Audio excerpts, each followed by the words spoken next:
So this is the final unit, Unit 6. It will cover chapters 13, 15, 16, and 17. 13 is on carbohydrates, 15 is on lipids, 16 is on amino acids, proteins, and enzymes, and 17 is on nucleic acids and protein synthesis. All of chapter 13 is about carbohydrates, and so is section 1.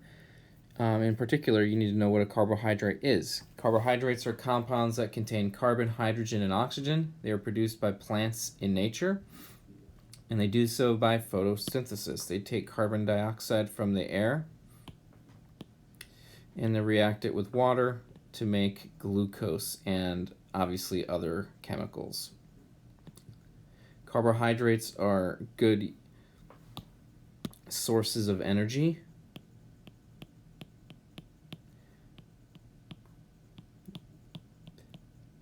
And what that would be like short term. Lipids, which we'll learn about in the next lecture, are what can be used for long-term storage of energy, but the carbohydrates are going to be for short-term sources of it, which you should expect because since energy is put in photosynthesis, respiration, the opposite of it, which is what we do when we actually eat food, we respire to break apart glucose into carbon dioxide and water, but we release energy. That energy can be used to move our muscles and do everything that we need to do. There are many different types of carbohydrates. The simplest is the monosaccharides. Those are single units of carbohydrates, and there's very many different types of monosaccharides within that. Disaccharides are two monomer carbohydrates chemically bonded together to form a dimer, or so therefore it's two monosaccharides, so hence disaccharide. And then polysaccharides are polymers of monomer carbohydrate units, or again, it could be a polymer of monosaccharides. The picture here shows an example of each a monosaccharide, a disaccharide, and a polysaccharide. The example for the monosaccharide is honey. Honey contains the monosaccharides fructose and glucose. Okay, so we got fructose and glucose. What would actually be drawn here is glucose. Okay, and you can see that when glucose is dissolved in water in the presence of hydrogen ions or an enzyme, no hydrolysis occurs. There's essentially no reaction. Milk, on the other hand, has a disaccharide, which is lactose, and so here's lactose. If you take lactose and you dissolve it in water and put it in the presence of an acid or an enzyme, it will hydrolyze and actually form these two monosaccharides, which happen to be not the same, although the picture here is misleading.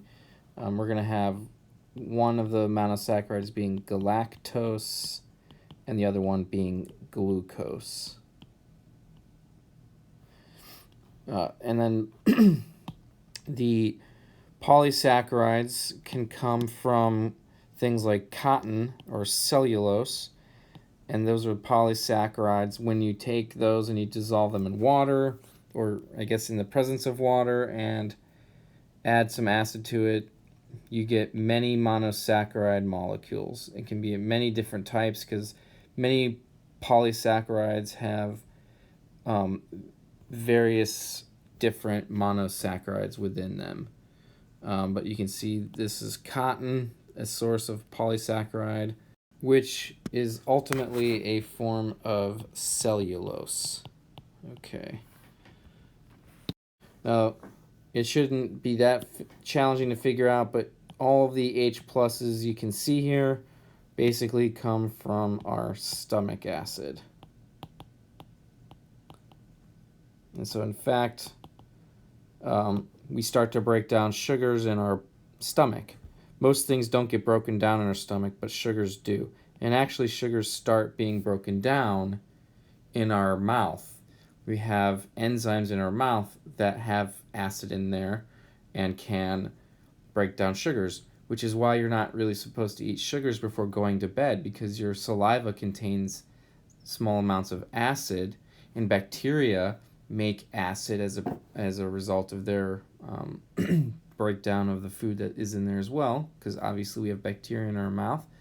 And so when you eat sugary things before bed, you basically just get a buildup of acid in your mouth, and your teeth deteriorate slowly, obviously, but they still deteriorate. And the outer surface of your teeth, which is enamel, does not regenerate throughout our lives, so you only get one crack at it, essentially.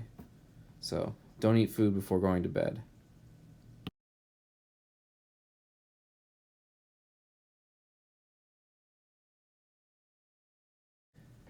Okay, there's more categories of carbohydrates. We have aldoses and ketoses, and aldoses are carbohydrates that begin with an aldehyde, and ketoses are carbohydrates that begin with a ketone, where if you had an aldose, you could say it starts like this, okay, and you're going to have an alcohol here, and so on and so forth, depending on the length of that sugar, carbohydrate, where the carbons would be numbered 1, 2, 3, etc. But for the ketoses, you're generally going to have this structure. And again, you're going to have OHs in our group, and it would be numbered 1 and 2, 3, 4, and then ... depending on the length of that sugar. Here's just a small sample of many monosaccharides and the type of, sugar they are. You have erythrose, which is an aldose.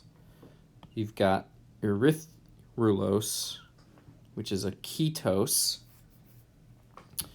Then we've got glyceraldehyde or aldotriose.